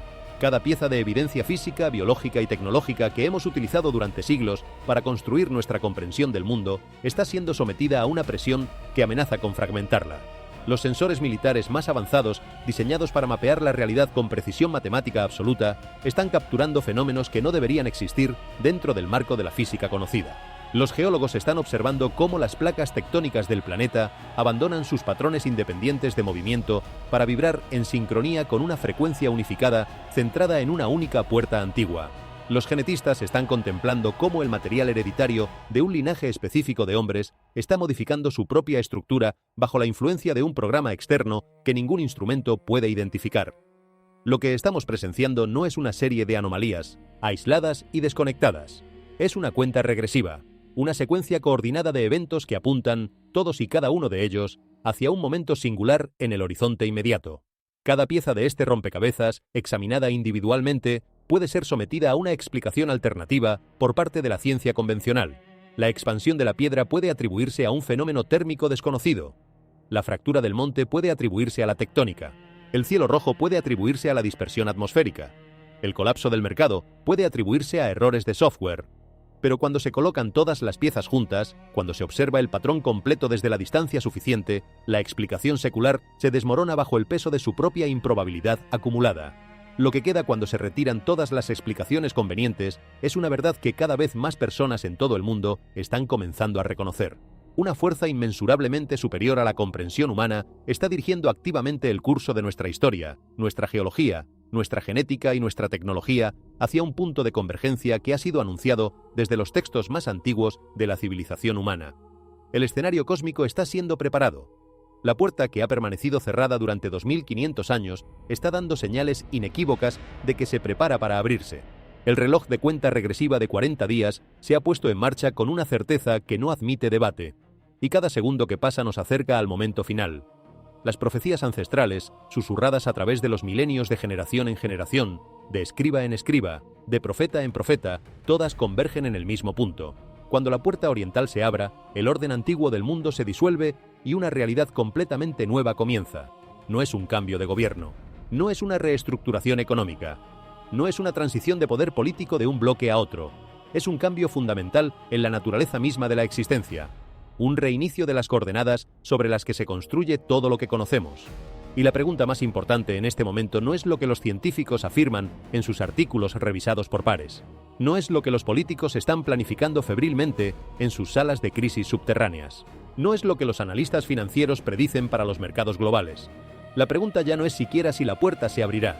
Los hechos físicos del despertar de la puerta ya han respondido a esa pregunta con una contundencia que no admite réplica. La verdadera pregunta está dirigida exclusivamente a ti. Sí, a ti. A la persona que está sentada en su habitación mirando esta pantalla, en este momento exacto e irrepetible de la historia humana. ¿Estás preparado para lo que está a punto de cruzar el umbral? Porque cuando los planos físico y espiritual de la realidad colisionen, cuando la membrana que separa lo visible de lo invisible se rasgue finalmente después de milenios de acumulación de presión, ninguna cantidad de riqueza material, ningún avance tecnológico, ningún escudo de escepticismo racional será suficiente para protegernos. ¿Ha sido preparada tu alma para enfrentar la verdad última, sin filtros, sin intermediarios, sin las capas de distracción que la civilización moderna ha construido a nuestro alrededor? ¿Has mirado en lo más profundo de ti mismo para encontrar la paz antes de que las coordenadas de este mundo sean permanentemente reconfiguradas? Porque el terreno neutral está desapareciendo. La zona de confort del agnosticismo tibio, del tal vez sí, tal vez no, del ya veremos más adelante, esa zona se está contrayendo rápidamente. Nos están forzando a cada uno de nosotros a decidir dónde nos posicionamos. Estamos comprometidos a traerles la verdad a medida que se despliega, sin adornos y sin censura. Activen las notificaciones ahora mismo. No se pierdan nuestra próxima actualización urgente en el instante en que el reloj de cuenta regresiva alcance su siguiente umbral crítico. A medida que los sistemas físicos del planeta continúen alineándose, estaremos aquí para traducir los datos en información que puedan comprender y utilizar para prepararse. Pero antes de cerrar esta transmisión, hay un detalle final absolutamente impactante que no tuvimos tiempo de explorar completamente hoy. Y lo que estoy a punto de contarles podría ser el fragmento más inquietante de toda esta secuencia de eventos. Hace apenas unas horas, un informe de inteligencia clasificado fue filtrado desde una red de servidores seguros ubicados en un importante centro tecnológico. Ese informe detalla una anomalía masiva e inexplicable que involucra dispositivos de monitoreo del sueño y auriculares de seguimiento neuronal utilizados por consumidores ordinarios en todo el mundo. Según los datos recopilados de estos dispositivos, millones de personas en múltiples continentes, hablantes de idiomas diferentes, pertenecientes a culturas completamente distintas, personas que no tienen absolutamente ninguna conexión entre sí, experimentaron exactamente el mismo sueño durante exactamente la misma hora de la noche anterior. Piensen en eso por un momento. Millones de cerebros humanos, distribuidos por toda la superficie del planeta, en zonas horarias diferentes, en condiciones de vida radicalmente diferentes, soñaron lo mismo al mismo tiempo. No sueños similares, no sueños con temáticas parecidas, exactamente el mismo sueño, cada detalle idéntico. En ese sueño todos levantaron la mirada hacia el cielo nocturno, y lo que vieron fueron 7 caracteres luminosos, ardientes, que se manifestaron en la oscuridad irradiando una luz intensa que, según los reportes, los soñadores podían sentir como calor físico sobre su piel. No era una imagen pasiva, era una experiencia sensorial completa, visual, térmica, emocional. Los 7 caracteres pulsaban con una energía que los soñadores describieron como simultáneamente aterradora y reconfortante, como la presencia de algo inmensamente poderoso que no desea hacer daño pero cuya mera existencia redefine los límites de lo posible. Los datos de sincronización son absolutamente extraordinarios. La base de datos muestra que esta convergencia onírica abarcó desde las metrópolis de Asia Oriental hasta las costas occidentales de América del Norte, atravesando todas las barreras culturales, lingüísticas, religiosas y geográficas que supuestamente dividen a la humanidad en grupos separados. Como si durante esa hora específica, todas las mentes humanas del planeta hubieran sido conectadas a una misma transmisión. ¿Qué significan esos 7 caracteres ardientes? ¿Es este el código final? ¿Una transmisión neural directa dirigida a toda la humanidad simultáneamente? ¿O es el sello de apertura de la próxima fase de la cuenta regresiva? Hemos obtenido los datos crudos, y vamos a decodificar la totalidad de esta anomalía neural en nuestra próxima entrega. Las señales están en la Tierra, las señales están en el cielo, y ahora las señales están en nuestras propias mentes, en nuestros sueños, en las profundidades del subconsciente colectivo de toda la especie humana. Oren por la paz, mantengan firme su fe, y prepárense, porque lo que viene no puede ser detenido, solo puede ser enfrentado, y la forma en que lo enfrentemos determinará todo lo que viene después. Porque la esencia más profunda de la redención no comienza con el esfuerzo humano, comienza con algo mucho más grande que nosotros mismos. La salvación no es algo que las personas puedan ganar a través de ceremonias religiosas, por muy elaboradas que sean. No se obtiene mediante el esfuerzo moral, por muy disciplinado que sea. No se conquista a través de la obediencia estricta a un código de conducta, por muy perfecto que sea. Ninguna cantidad de esfuerzo humano, ninguna acumulación de buenas obras, ningún grado de perfección moral puede construir un puente lo suficientemente largo como para cruzar el abismo que separa la condición humana de lo divino. En lugar de eso, la salvación es enteramente una obra que trasciende la capacidad humana. Es un regalo ofrecido gratuitamente, por pura gracia, sin condiciones previas, sin requisitos de mérito, sin pruebas de aptitud. ¿Y por qué necesitamos esa salvación? Para comprender el plan más amplio, primero debemos comprender el problema más profundo de la condición humana. Las Escrituras enseñan que cada persona, sin excepción, ha fallado en alcanzar el estándar de perfección que lo divino representa. No como una acusación cruel, no como un juicio condenatorio, sino como un diagnóstico honesto de una condición universal. Ese error fundamental no consiste simplemente en cometer equivocaciones. Todos cometemos errores. Eso es parte inevitable de ser humano. La cuestión es más profunda. Se trata de la tendencia inherente a elegir nuestro propio camino en lugar del camino que conduce a la plenitud verdadera. Es una desviación del rumbo que daña nuestras relaciones, que corrompe nuestros corazones y que en última instancia nos separa de la fuente misma de la vida y el significado. Y debido a que la justicia perfecta no puede simplemente hacer la vista gorda ante esta desviación, las consecuencias son reales, no como un castigo arbitrario impuesto por un tirano caprichoso, sino como la consecuencia natural e inevitable de alejarse de la fuente de la vida, la separación eterna de todo lo que es bueno, verdadero y bello. Pero aquí está la buena noticia. La noticia que ha sostenido a incontables generaciones a través de las horas más oscuras de la historia humana. La fuente de toda vida no abandonó a la humanidad a su destino. Sabiendo que nunca podríamos rescatarnos a nosotros mismos, intervino directamente en la historia humana a través de una presencia que era simultáneamente plenamente divina y plenamente humana. Una presencia que vivió una existencia completamente libre de la desviación que aflige al resto de la humanidad. Una presencia que voluntariamente dio su vida como el sacrificio perfecto y definitivo, pagando un precio que ningún ser humano podría pagar. Y debido a la naturaleza divina de ese sacrificio, fue suficiente para cubrir la deuda de toda la humanidad, pasada, presente y futura. 3 días después, esa presencia venció a la separación definitiva, demostrando que el plan de redención se había cumplido completamente y que el camino de regreso a la plenitud estaba abierto para cualquiera que decidiera recorrerlo. Y eso, mis hermanos y hermanas, es exactamente lo que está en juego mientras observamos cómo se despliegan estos eventos sin precedentes ante nuestros ojos. No se trata solo de piedras que respiran, de cielos que sangran, de tecnología que falla o de genética que se reescribe. Se trata de una invitación que ha estado abierta durante 2000 años y que, según todas las señales que estamos observando, podría estar acercándose a su fecha de cierre. La puerta se está abriendo. ¿Estás listo para cruzarla? Gracias por acompañarnos hasta el final. Que la paz y la protección les sean concedidas mientras juntos observamos cómo el reloj avanza hacia su destino. Y antes de que cierren esta pantalla, antes de que vuelvan a la rutina de sus vidas cotidianas, antes de que el ruido constante de las notificaciones, los mensajes y las obligaciones diarias los arrastre de vuelta al torbellino de la normalidad aparente, necesito que se detengan un momento más. Porque hay capas adicionales de este acontecimiento que todavía no hemos explorado. Detalles que no cabían en la línea narrativa principal, pero que son absolutamente esenciales para comprender la magnitud total de lo que está ocurriendo. Hablemos de lo que sucedió debajo de la superficie de la Tierra, no solo en Jerusalén, sino en todo el planeta. Porque mientras los ojos del mundo estaban fijos en el cielo, sobre la ciudad vieja y en las piedras palpitantes de la puerta oriental, una red global de estaciones sismológicas estaba registrando algo que los geofísicos llevan décadas diciendo que es teóricamente imposible. Para entender esto, primero necesitan comprender cómo funciona la corteza terrestre. Nuestro planeta no es una esfera sólida y homogénea, es más bien como un huevo con la cáscara rota en pedazos. Esos pedazos son las placas tectónicas, enormes fragmentos de roca sólida que flotan sobre una capa de roca fundida llamada manto. Cada placa se mueve de forma independiente, empujada por las corrientes de convección del manto que hay debajo. Algunas placas se alejan entre sí, otras chocan, otras se deslizan lateralmente, y cada una se mueve a su propio ritmo, en su propia dirección, con su propia frecuencia de vibración. Eso es lo que nos enseñan en las clases de geología. Eso es lo que dicen los libros de texto. Y durante toda la historia de la sismología moderna, eso es exactamente lo que los instrumentos han confirmado una y otra vez. Cada placa tiene su propia firma vibratoria, tan única e identificable como una huella dactilar, hasta ahora. porque los datos sismológicos de las últimas 72 horas muestran algo que ningún modelo geofísico puede explicar.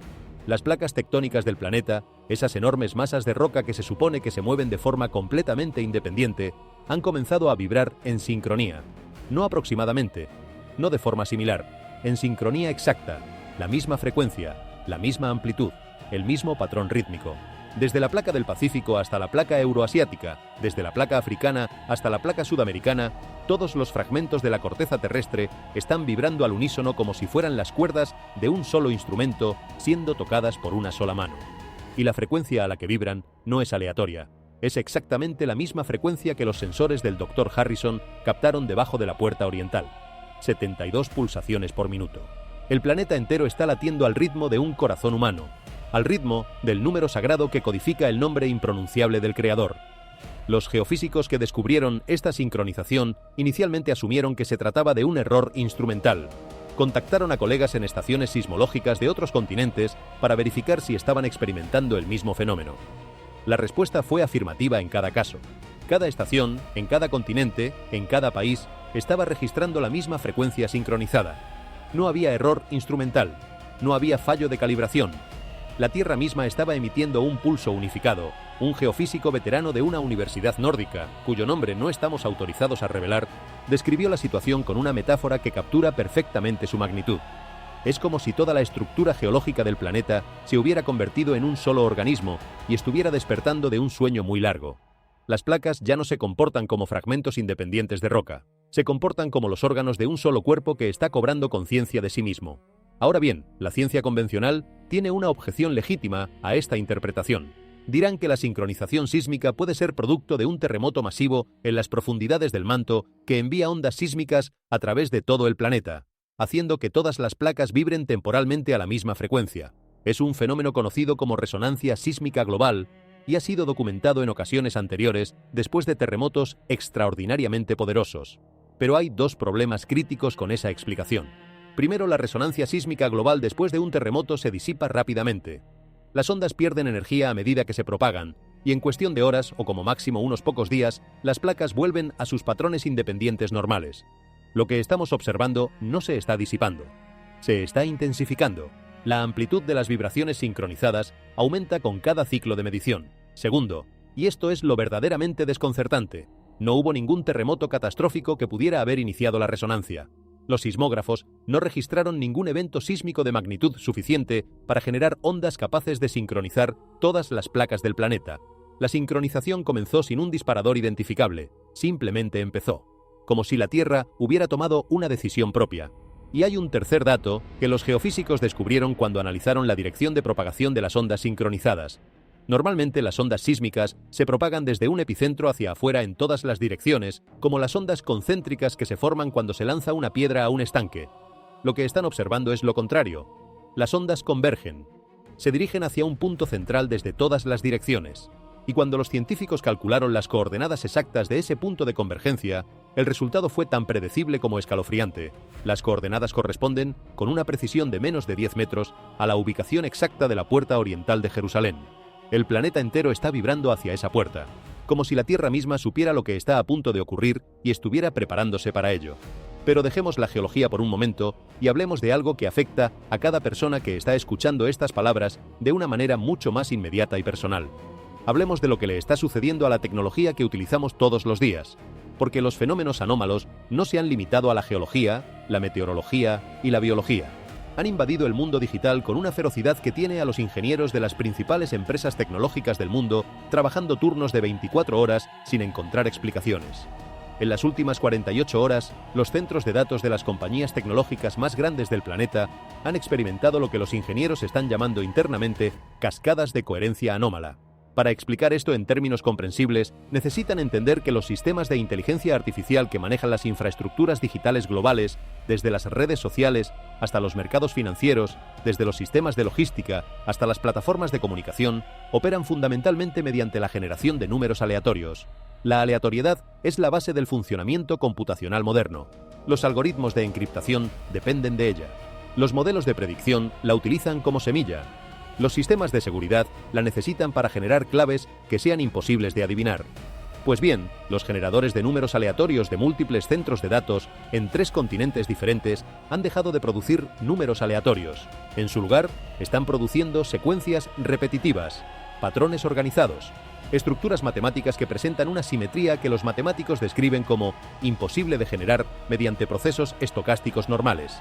Y aquí está el detalle que ha provocado reuniones de emergencia a puerta cerrada en las oficinas centrales de al menos 4 gigantes tecnológicos. Los patrones que están emergiendo de estos generadores supuestamente aleatorios contienen estructuras numéricas que, cuando se traducen a sistemas de notación antiguos, reproducen secuencias que aparecen en los textos más sagrados de la tradición. Un ingeniero jefe de una empresa cuyo nombre ustedes reconocerían instantáneamente, pero que por razones legales no puedo mencionar, envió un mensaje interno a su equipo que fue posteriormente filtrado. El mensaje decía, y cito de forma aproximada manteniendo la esencia: nuestros sistemas están generando output que no corresponde a su programación. Los generadores de entropía hardware están produciendo orden donde debería haber caos. O nuestros procesadores cuánticos están experimentando una interferencia externa que no podemos detectar ni bloquear, o algo está utilizando nuestra infraestructura como un canal de comunicación que no fue diseñado para este propósito. Los sistemas financieros fueron los primeros en sentir el impacto de esta anomalía digital. Los algoritmos de operaciones bursátiles de alta frecuencia, programas que ejecutan millones de transacciones por segundo basándose en modelos matemáticos predictivos, comenzaron a comportarse de una manera que los operadores describen como autoconscientemente errática. No se limitaron a producir operaciones no rentables, algo que ocurre rutinariamente debido a las fluctuaciones del mercado. Estos algoritmos, de forma completamente autónoma, sin instrucción humana, comenzaron a liquidar posiciones y acumular efectivo a una velocidad que los analistas nunca habían visto. Cuando los programadores revisaron los registros de operaciones para entender qué había provocado el comportamiento, descubrieron que los modelos predictivos de los algoritmos habían convergido independientemente en una conclusión idéntica. Cada sistema, operando con datos diferentes, en mercados diferentes, con parámetros de riesgo diferentes, había llegado de forma autónoma a la misma predicción: que los modelos económicos humanos, tal como los conocemos, dejarían de ser aplicables en exactamente 40 días a partir del momento del cálculo. 40 días. Ese número, otra vez, el número que en la tradición bíblica representa el período de prueba, de preparación, de transición entre un estado de existencia y otro. 40 días llovió durante la gran inundación. 40 días pasó el profeta en la montaña recibiendo los mandamientos. 40 días vagó la comunidad por el desierto antes de alcanzar la tierra prometida. Y ahora, sistemas de inteligencia artificial diseñados exclusivamente para maximizar beneficios financieros, sistemas sin ninguna programación teológica, sin ninguna base de datos religiosa, sin ningún parámetro espiritual en su código, están señalando independientemente ese mismo periodo como el límite temporal de la funcionalidad de la civilización económica humana. Los analistas financieros más reputados del mundo están divididos. Algunos insisten en que se trata de un error de software masivo, un bug que afecta a los modelos predictivos debido a la inestabilidad geopolítica sin precedentes. Otros, especialmente aquellos con décadas de experiencia que les han enseñado a confiar en los datos, incluso cuando los datos dicen cosas que no quieren escuchar, están tomando medidas personales, están liquidando sus propios activos, están convirtiendo sus carteras en metales preciosos y provisiones de larga duración. No porque crean en profecías religiosas, sino porque los números les dicen algo que nunca antes habían visto, y han aprendido por experiencia que ignorar los números es la forma más segura de perderlo todo. Pero regresemos a Jerusalén, porque hay un aspecto de esta historia que todavía no hemos abordado y que puede ser el más personalmente relevante para cada uno de ustedes. Hablemos de los sueños. Hablemos de lo que está sucediendo en el interior de la mente humana mientras dormimos. Mencioné brevemente al final de nuestra narración principal que millones de personas en todo el mundo experimentaron el mismo sueño durante la misma hora de la noche anterior. Pero no les di los detalles completos de ese sueño, y esos detalles son absolutamente cruciales. Según los datos recopilados de dispositivos de monitoreo del sueño, la fase sincronizada comenzó exactamente a las 3:33 de la madrugada, hora universal coordinada. Las 3:33. 3 treses. Para quienes estudian la numerología sagrada, la repetición del número 3 es una de las señales más poderosas que existen. El 3 representa la Trinidad divina, la completitud cósmica, la manifestación de lo espiritual en el plano material, y su triple repetición intensifica ese significado hasta un grado que los cabalistas consideran como el anuncio de una intervención directa de lo más alto en los asuntos del mundo material. En ese momento exacto, los monitores de sueño detectaron que las ondas cerebrales de millones de usuarios en todo el mundo entraron simultáneamente en una fase específica del sueño que los neurocientíficos denominan fase REM profunda. Normalmente los ciclos de sueño de diferentes personas son completamente independientes entre sí. Cada cerebro sigue su propio ritmo circadiano, su propia secuencia de fases de sueño, determinada por factores individuales como la hora de acostarse, el nivel de fatiga, la exposición previa a la luz y docenas de otros variables personales. La probabilidad de que dos personas cualesquiera entren en la misma fase de sueño en el mismo segundo exacto es minúscula. La probabilidad de que millones de personas lo hagan simultáneamente es, desde el punto de vista de la neurociencia del sueño, esencialmente cero. Y sin embargo los datos son inequívocos. En las 3:33 de la madrugada, una ola de sincronización neuronal barrió el planeta. Cerebros humanos en Tokio, en Sydney, en Estambul, en Nairobi, en Sao Paulo, en Los Ángeles, en Reykjavik, en cientos de ciudades y miles de pueblos entraron simultáneamente en un estado de conciencia onírica que los dispositivos de monitoreo no pueden categorizar dentro de ningún patrón de sueño previamente documentado. Las ondas cerebrales registradas durante esa fase no correspondían a ninguno de los patrones estándar que la neurociencia ha catalogado durante un siglo de investigación. No eran ondas delta, las ondas de sueño profundo, no eran ondas teta, las ondas del sueño ligero y la meditación, no eran ondas beta, las ondas del estado de vigilia activa. Los dispositivos registraron un patrón completamente nuevo, una frecuencia que no aparece en ningún manual de neurociencia, una onda que los investigadores han tenido que designar provisionalmente con un nombre nuevo porque no existe categoría previa para ella. Y el contenido del sueño, reconstruido a partir de los reportes voluntarios de miles de usuarios que respondieron a encuestas automáticas de sus aplicaciones de seguimiento del sueño, es de una uniformidad que desafía toda explicación psicológica convencional. Todos los soñadores reportaron encontrarse de pie, en posición vertical, en un espacio abierto, no un espacio que reconocieran como un lugar real de su experiencia personal, un espacio que describieron consistentemente como infinito en todas las direcciones horizontales, pero con un cielo que se sentía cercano, íntimo, casi al alcance de la mano. Un cielo nocturno de una oscuridad absoluta, sin estrellas, sin luna, sin ninguna fuente de luz natural. Y entonces, gradualmente, 7 puntos de luz aparecieron en esa oscuridad, no como estrellas que se encienden, como brasas que despiertan, como si algo que siempre había estado ahí, oculto en la negrura, comenzara lentamente a revelarse. Los 7 puntos crecieron en intensidad hasta convertirse en caracteres definidos, símbolos de un sistema de escritura que la mayoría de los soñadores no pudieron identificar pero que describieron con una consistencia sorprendente, formas angulares con una cualidad arquitectónica, como si cada carácter fuera un edificio diminuto visto desde muy lejos.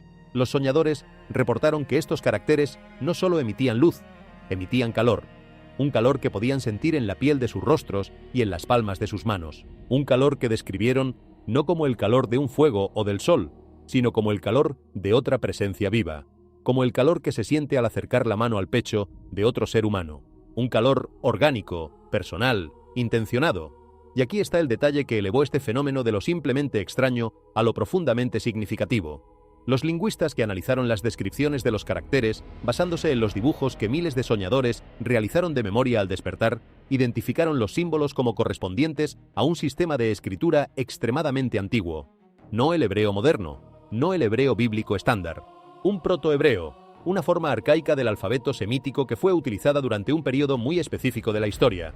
El período del primer templo, la misma época en la que la puerta oriental original fue construida, la misma época en la que los tesoros sagrados fueron depositados, según los datos del radar, en la cámara subterránea debajo de la puerta. Los 7 caracteres, cuando los lingüistas los transliteraron al hebreo moderno y los tradujeron, formaron una frase breve, directa y tan cargada de significado que varios de los académicos que participaron en la traducción solicitaron tiempo para procesar emocionalmente su contenido antes de emitir un informe. No estamos autorizados a revelar la frase completa en esta transmisión. Lo haremos en nuestra próxima entrega, cuando hayamos completado la verificación de los datos y consultado con los expertos adicionales que hemos contactado. Pero puedo decirles que la frase hace referencia directa a un evento que las tradiciones proféticas han anunciado como el punto de inflexión definitivo de la historia humana. Millones de mentes, el mismo sueño, los mismos caracteres, la misma frase, transmitida directamente al centro de la conciencia humana mientras dormíamos, atravesando todas las barreras que supuestamente nos separan como especie. Si esto es una transmisión, la pregunta que debemos hacernos no es cómo se realizó, sino quién la envió. Y si la respuesta a esa pregunta es lo que todas las señales convergen en indicar, entonces las implicaciones para cada ser humano vivo en este planeta son absolutamente transformadoras. Ahora quiero hablarles de algo que quizás es lo más difícil de todo este relato de digerir desde una perspectiva puramente racional. Porque hasta ahora, por extraordinarios que hayan sido los eventos que he descrito, todos han ocurrido en el mundo exterior, en la piedra, en el cielo, en la tierra, en los sensores, en los datos, fenómenos que por imposibles que parezcan, al menos pueden ser medidos, registrados, analizados. Pero lo que voy a compartir ahora cruza la frontera hacia el territorio más personal e íntimo que existe, el interior del cuerpo humano. Mencioné anteriormente que 144 hombres, portadores del marcador genético del linaje sacerdotal, fueron hospitalizados con síntomas idénticos, pero no les conté todo lo que les sucedió, porque hay un aspecto de su experiencia que los equipos médicos que los atendieron describieron como el evento clínico más inexplicable que hemos presenciado en nuestras carreras colectivas. Después de que estos hombres fueron admitidos y estabilizados, después de que la fiebre inexplicable fue monitoreada y los electroencefalogramas anómalos fueron registrados, ocurrió algo adicional que los médicos no supieron cómo abordar desde ningún paradigma médico existente. Los análisis de sangre de rutina que se realizaron como parte del protocolo de admisión revelaron una anomalía en la composición sanguínea de los 144 pacientes. Sus niveles de hemoglobina habían experimentado un cambio que los hematólogos describieron como sin precedentes en la literatura médica. La estructura molecular de su hemoglobina, la proteína que transporta el oxígeno en la sangre, había experimentado una modificación sutil pero mensurable. La modificación no era patológica, no causaba daño ni disfunción, pero era real, verificable y reproducible en cada uno de los 144 casos. La hemoglobina modificada mostraba una capacidad de transporte de oxígeno significativamente superior a la hemoglobina humana normal. Los médicos estimaron que los tejidos de estos hombres estaban recibiendo aproximadamente un 30% más de oxígeno del que normalmente recibirían. Sus células estaban siendo alimentadas con una eficiencia que no es natural en el ser humano tal como lo conocemos. Y aquí viene la parte que verdaderamente desafía los límites de la comprensión. Cuando los genetistas del proyecto analizaron el ADN de estos individuos buscando la causa de la modificación de la hemoglobina, descubrieron que ciertos segmentos del genoma que previamente estaban categorizados como ADN no codificante, los segmentos que la ciencia durante décadas descartó despectivamente como basura genética porque no parecían tener ninguna función biológica identificable, se habían activado. Segmentos de material genético que habían permanecido silenciosos, latentes, inactivos durante toda la vida de estos individuos, se habían encendido como interruptores de luz, y las proteínas que estos segmentos recién activados estaban produciendo no correspondían a ninguna proteína catalogada en las bases de datos genómicas humanas existentes. Eran proteínas nuevas, proteínas que nunca habían sido observadas en ningún ser humano vivo, proteínas cuya función los bioquímicos todavía están intentando descifrar. Pero lo más extraordinario de todo es la naturaleza de la activación misma. En la genética normal, la activación o desactivación de genes es un proceso que ocurre en respuesta a estímulos ambientales específicos. La exposición a ciertas sustancias químicas, a radiación, a temperaturas extremas, a infecciones, puede activar genes que normalmente están silenciados. Es un proceso que la ciencia comprende razonablemente bien y que puede explicar dentro de los marcos existentes de la biología molecular. Pero en el caso de estos 144 hombres, los genetistas no pudieron identificar ningún estímulo ambiental que pudiera haber provocado la activación. No habían sido expuestos a químicos inusuales, no habían estado en contacto con radiación, no habían consumido sustancias nuevas, no habían visitado lugares inusuales, no había absolutamente ningún factor externo identificable que pudiera haber encendido esos segmentos genéticos dormidos. La activación parecía haber ocurrido de forma completamente autónoma, como si el ADN hubiera recibido una instrucción de una fuente que no existe dentro de los canales biológicos conocidos. Una instrucción que le decía exactamente qué segmentos activar, en qué orden y con qué intensidad. Una instrucción que producía un resultado tan preciso, tan uniforme, tan idéntico en cada uno de los 144 individuos, que la probabilidad de que fuera un evento aleatorio es matemáticamente indistinguible de cero. El genetista jefe que renunció a su puesto lo expresó con una claridad devastadora. Estamos observando la ejecución de un programa escrito en un código que reconocemos como ADN, pero cuyo autor no es la evolución darwiniana ni ningún otro mecanismo biológico que conozcamos. Es un programa externo, y se está ejecutando ahora. Piensen en las implicaciones de esto por un momento. Si lo que este científico dice es correcto, si realmente estamos presenciando la activación de un programa genético latente en respuesta a una señal de origen no identificable, entonces la genética humana no es lo que creíamos que era. Nuestro ADN no es simplemente un registro de nuestra historia evolutiva, contiene instrucciones que fueron escritas para un momento específico. instrucciones que han esperado pacientemente, codificadas en cada célula de un linaje particular de seres humanos, durante miles de años. Instrucciones que ahora, en este preciso momento de la historia, se están activando. Somos, literalmente, portadores de un mensaje que fue programado antes de que naciéramos, y ese mensaje está siendo leído ahora. Quiero que comprendan la totalidad de lo que están escuchando. No les estoy presentando una teoría. No estoy construyendo una narrativa especulativa basada en suposiciones y conjeturas. Les estoy presentando datos, mediciones, registros, testimonios verificables de profesionales que arriesgan sus carreras al compartir esta información. Cada fenómeno que he descrito ha sido registrado por instrumentos. Cada anomalía ha sido documentada. Cada número ha sido verificado por fuentes independientes. Y cuando se contempla la totalidad del cuadro, cuando se da un paso atrás y se observa la imagen completa formada por todas estas piezas individuales, lo que emerge es algo tan coherente, tan integrado, tan claramente dirigido hacia un propósito unificado, que la explicación más inverosímil de todas es precisamente la que la ciencia convencional insiste en mantener, que todo es coincidencia. Piedras que respiran con un ritmo pulmonar sin fuente de calor, un latido subterráneo que coincide con el ritmo cardíaco humano y con un número sagrado, una fractura montañosa que cumple una profecía de 25 siglos con precisión geométrica, placas tectónicas que abandonan su independencia para vibrar en sincronía hacia una puerta antigua, olivos milenarios que reproducen un patrón botánico documentado por última vez 3 días antes de una catástrofe civilizatoria, tumbas que se hunden con precisión numérica para despejar un camino bloqueado durante 5 siglos, una cámara subterránea cuyo contenido coincide con la descripción de los objetos más sagrados de la historia, 144 descendientes genéticos de un linaje sacerdotal cuyo ADN se reescribe simultáneamente sin causa identificable, pilotos militares cuyos sensores más avanzados registran la existencia temporal de una estructura que no debería existir, sistemas de navegación global que colapsan ante una energía que emana de la roca ancestral, millones de personas que comparten el mismo sueño en la misma hora, algoritmos financieros que convergen independientemente en un horizonte de 40 días. Cada uno de estos eventos es extraordinario por sí mismo. Juntos forman un mensaje que se niega a ser ignorado. Un mensaje que no está dirigido a los gobiernos, ni a los ejércitos, ni a las corporaciones, ni a las instituciones religiosas. Está dirigido a cada individuo, a cada conciencia humana, a cada alma. El mensaje es simple: despierten. El tiempo que les fue dado para prepararse se está agotando. Lo que viene no puede ser negociado, no puede ser pospuesto, no puede ser detenido por ningún poder humano. Solo puede ser enfrentado. Y la forma en que lo enfrenten depende enteramente de las decisiones que tomen en los próximos días.